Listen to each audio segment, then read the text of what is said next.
नमस्कार दोस्तों। मेरी कहानी का शीर्षक है पड़ोसी वाली बहू से तुलना। कहानी बहुत इंटरेस्टिंग होने वाली है, इसलिए कृपया कहानी को बहुत ध्यान और इंटरेस्ट लेकर सुने। यह कहानी एक आम भारतीय परिवार की है, जहां सास बहू के रिश्ते में नोक झोंक और प्यार का अनोखा मेल होता है। लेकिन इस बार बहस की वजह है पड़ोस वाली बहू। जब सास अपनी बहू की तुलना पड़ोस की आदर्श बहू से करने लगे, तो घर में ठाकों और नोक झोंक का सिलसिला शुरू हो जाता है। सुबह के 7 बज चुके थे।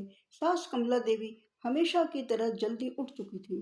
उन्होंने पूजा कर ली थी, तुलसी में पानी डाल दिया था और अब उनका अगला काम था बहू निधि को ताने मारना। निधि अभी अपने कमरे में सो रही थी। जैसे ही कमला देवी ने देखा कि बहू अभी तक नहीं उठी, उनका पारा चढ़ गया। उन्होंने जानबूझकर अखबार जोर से पटका और किचन के बर्तनों को कुछ ज्यादा ही आवाज के साथ इधर उधर रखना शुरू कर दिया। थोड़ी देर बाद निधि की आंखें खुली और वह धीरे धीरे कमरे से बाहर आई। गुड मॉर्निंग माँ जी, निधि ने जमाई लेते हुए कहा। कमला देवी ने उसे घूरते हुए कहा, गुड मॉर्निंग। अरे, अब तो पड़ोस वाली अंजलि बहू ने 3 बार घर की सफाई कर ली होगी। निधि को तुरंत समझ में आ गया कि आज का दिन फिर से पड़ोस वाली बहू की तारीफों से भरा होगा। कमला देवी ने अखबार का पन्ना मोड़ते हुए कहा, देखो निधि, अंजलि को देखो। सुबह 5 बजे उठती है, सास ससुर के पैर छूती है, घर की सफाई करती है, नाश्ता बनाती है और फिर योगा भी करती है। और एक तुम हो जो 7 बजे उठ रही हो। निधि ने चुटकी लेते हुए कहा, अरे माँ जी, फिर तो उसे भारत रत्न मिलना चाहिए। कमला देवी ने घूरते हुए कहा, हंसी मजाक छोड़ो। बहू अगर घर को स्वर्ग बना दे तो भगवान भी खुश होते हैं। निधि ने मुस्कुरा कर कहा, और अगर सास रोज बहू की तुलना पड़ोस की बहू से करे तो बहू स्वर्ग में जाने के बारे में सोचने लगती है। कमला देवी को निधि का जवाब नागवार गुजरा, लेकिन उन्होंने चुप रहना ही बेहतर समझा। इतने में निधि का पति रोहित ऑफिस जाने के लिए तैयार होकर कमरे से बाहर निकला। उसने माँ और पत्नी की बातचीत को महसूस किया और धीरे से बोला, क्या हुआ?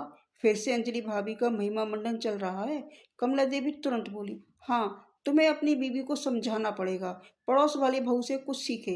रोहित हंस पड़ा और निधि की तरफ देखकर कहा, निधि, अब तुम्हें भी 5 बजे उठना होगा, घर की सफाई करनी होगी और माँ के लिए चाय बनानी होगी।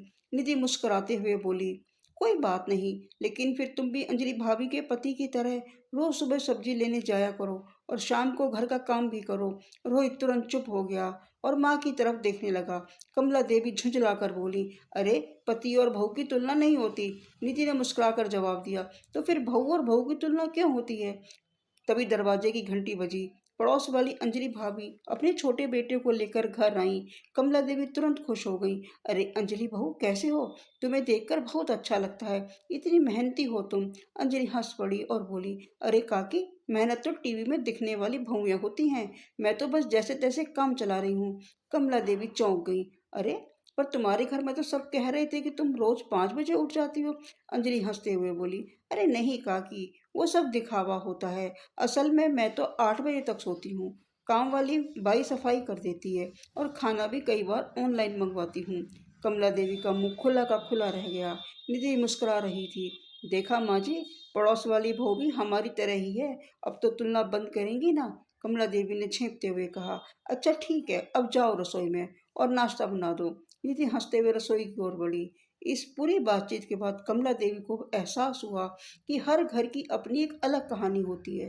जो बाहर से आदर्श दिखते हैं, उनकी हकीकत कुछ और ही होती है।